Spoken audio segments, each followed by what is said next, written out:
OK, on sait maintenant dériver des polynômes, on sait dériver des produits de fonctions. La prochaine étape, c'est d'apprendre à dériver des quotients de fonctions, c'est-à-dire des fonctions qui sont données comme étant le rapport entre deux fonctions. Bon, il y a une couple de choses importantes. Il faut, bien sûr, que la dérivée, que le dénominateur ici ne soit pas égal à 0. Sans ça, on est en train de diviser par 0. Ça n'a pas de sens. Il faut que le numérateur et le dénominateur soient toutes deux des fonctions différentiables. Alors, des fonctions dont la dérivée existe. Donc, on va retrouver la dérivée au préalable. Idéalement, comme c'était le cas dans le monde idéal pour les produits, on voudrait que la dérivée d'un quotient, ça soit le quotient des dérivés, mais ce n'est pas le cas. Si vous avez une fonction qui est P sur Q, sa dérivée, c'est pas P' sur Q'. Il faut faire quelque chose d'autre. Mais la règle est en fait relativement particulière. C'est pas quelque chose que quelqu'un pourrait deviner là, juste en regardant. Il faut comprendre pourquoi. Si on dérive un quotient, c'est la dérivée du numérateur fois le dénominateur moins le numérateur fois la dérivée du dénominateur, puis on divise par le carré du dénominateur. Puis a priori, c'est pas évident pourquoi ça devrait être le cas.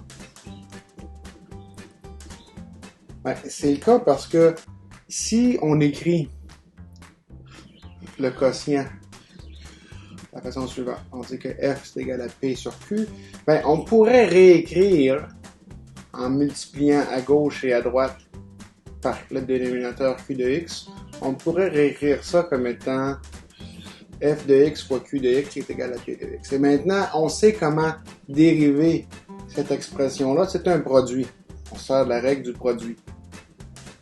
Fait que selon la règle, la dérivée de p, ça va être f fois q' plus f' fois q.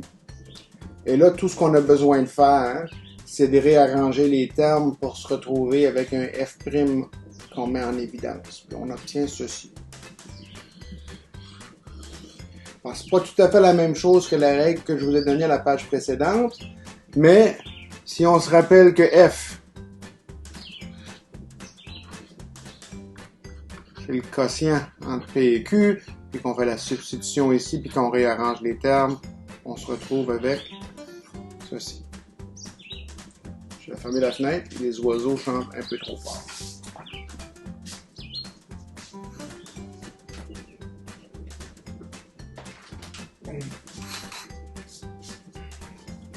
Fait que ça, c'est une règle dont il faut absolument se souvenir. Si on s'en souvient pas, on ne sera pas capable, en général, de la redériver facilement. Remarque qu'on peut toujours refaire cet exercice-là pour la redériver, mais c'est mieux qu'on s'en souvienne. Si vous utilisez la notation de Leibniz, ben, ça devient dérivée de y par rapport à x, c'est la dérivée de u par rapport à x fois v moins u fois la dérivée de v par rapport à x sur v au carré.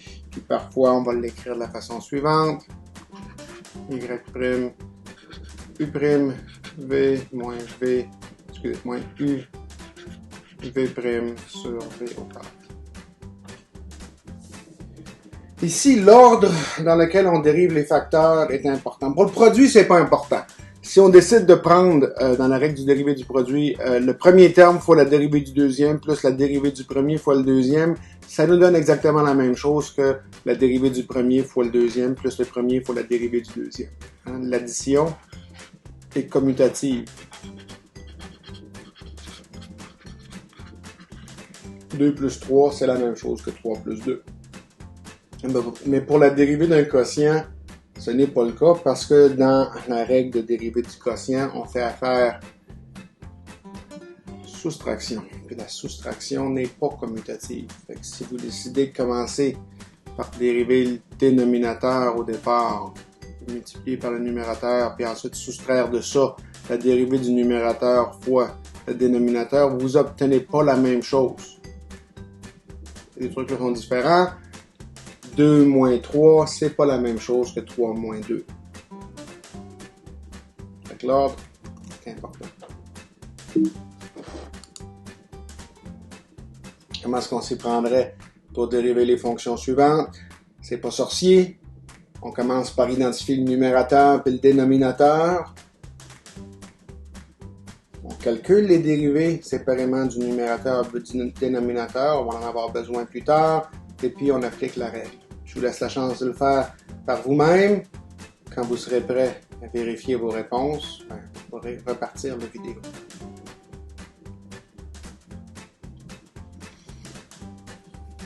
Au numérateur,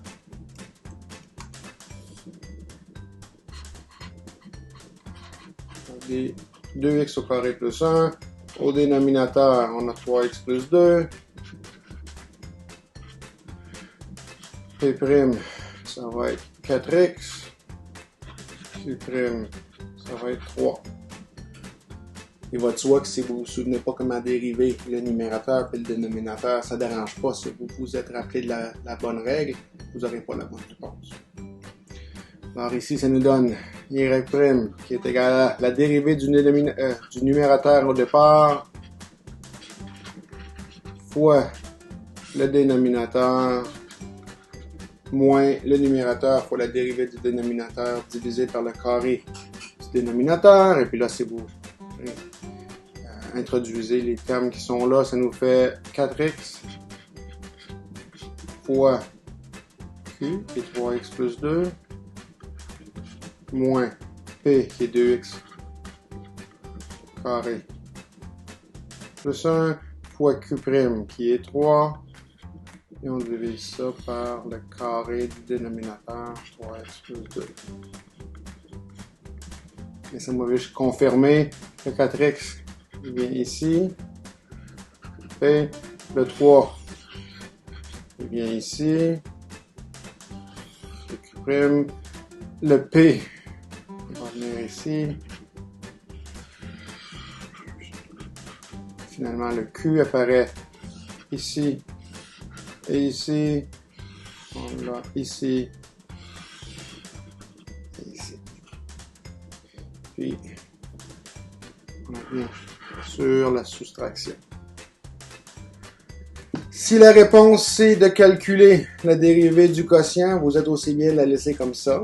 Mais si vous allez avoir besoin de cette dérivée-là pour faire quelque chose, il faut continuer la simplification pour espérer peut-être la factoriser. Alors laissez-moi juste rajouter. Fait que ça nous ferait 4x fois 3x au carré.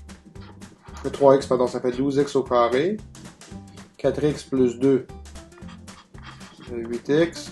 Ensuite, j'ai moins 2x au carré fois 3, ça fait moins 6x au carré. Puis il me reste moins 1 fois 3, moins 3.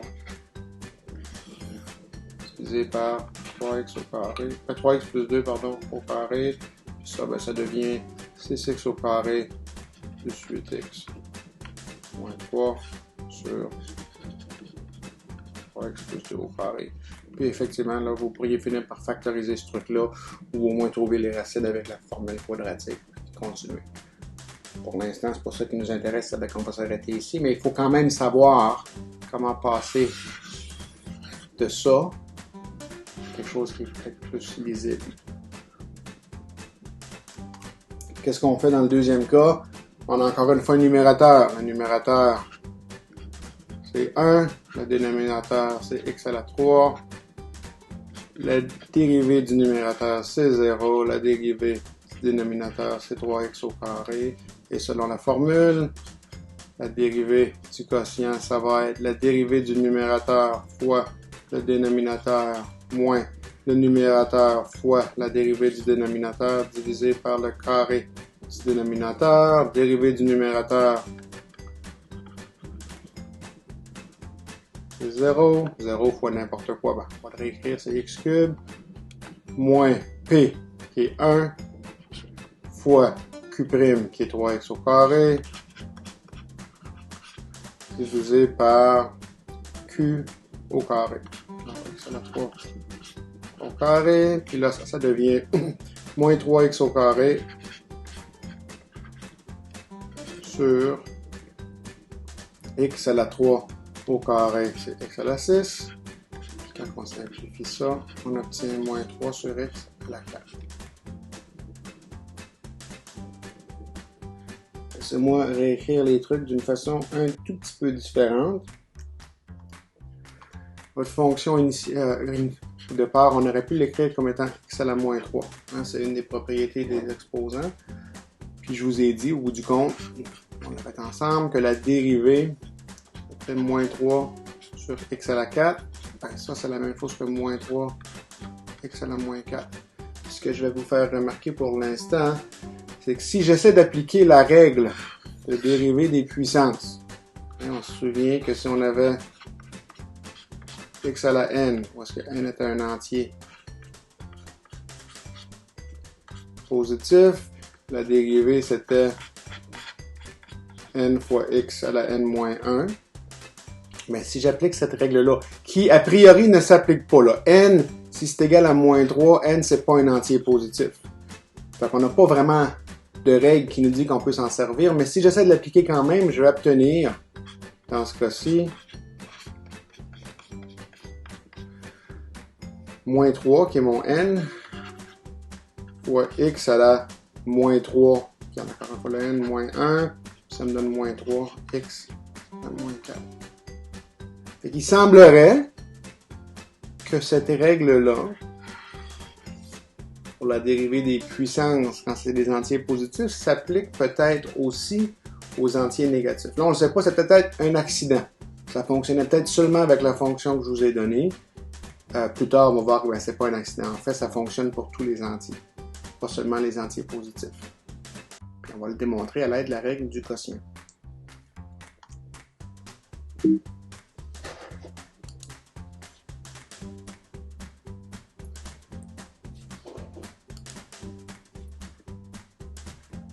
Ce résultat-là, comme je vous ai dit, il est généralisable.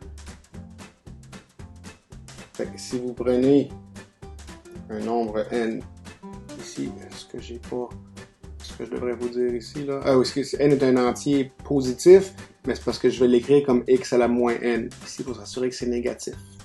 Hein? Fait que si n est positif, moins n est négatif. Fait que ça fait comme moins 3, par exemple. À la dérivée, c'est moins n fois x à la moins n moins n. Notation de Leibniz est là. Ça fait que le résultat pour la puissance, pour les puissances entières, il est vrai que l'entier soit positif ou négatif. Fait que si on essaie de l'appliquer ici, ben, c'est pas compliqué. Vous pourrez l'essayer puis repartir la vidéo en temps et lieu. La dérivée de ça, une fois qu'on a identifié l'exposant, c'est moins 8. On abaisse l'exposant à la ligne principale, puis on soustrait 1 de l'exposant. Ça fait moins 8 fois x à la moins 8 moins 1, c'est-à-dire moins 8 x à la moins 9. Ou encore moins 8 x à la 9. Vous pouvez faire la même chose avec celui-ci. La dérivée de w par rapport à... Non, c'est difficile à voir. Là. Ça, c'est un w. Celui-ci, c'est un oméga. Je suis désolé, c'est peut-être pas évident, mais... Fait que le W, c'est la lettre romaine. Celle-là, c'est la lettre grecque. La dérivée de W par rapport à oméga, ça serait moins 24 fois moins W à la moins 24 moins 1, ce qui finit par vous donner moins oméga, pardon, ici. Alors, moins 24 fois moins oméga à la moins 24 moins 1, c'est-à-dire 24 fois oméga à la moins 25 ou encore 24 fois oméga à la 25.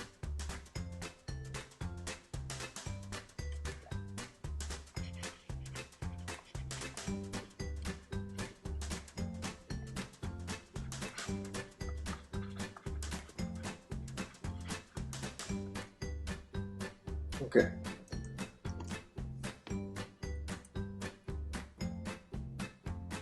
Fait qu'on peut généraliser. Là, en général, si vous avez un entier quelconque, qu'il soit positif ou négatif, la dérivée d'une puissance entière, c'est ce qu'on a vu jusqu'à présent. On abaisse l'exposant, on abaisse la puissance, puis on multiplie par x à la 1 de moins que ce qu'on avait avant.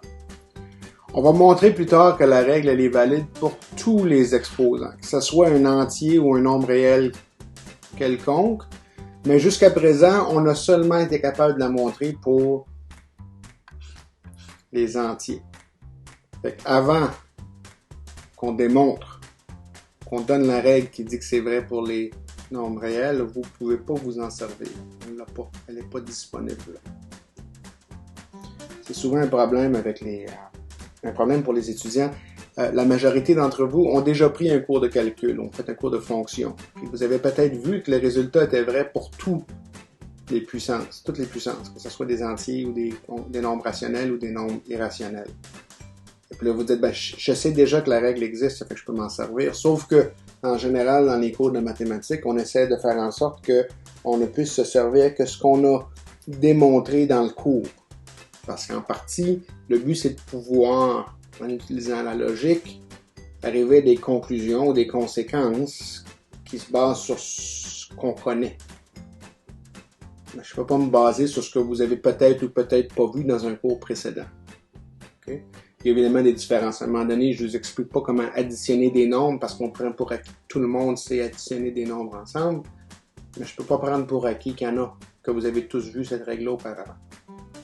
Alors, c'est pour ça qu'on ne se sert que ce que l'on construit dans le cours.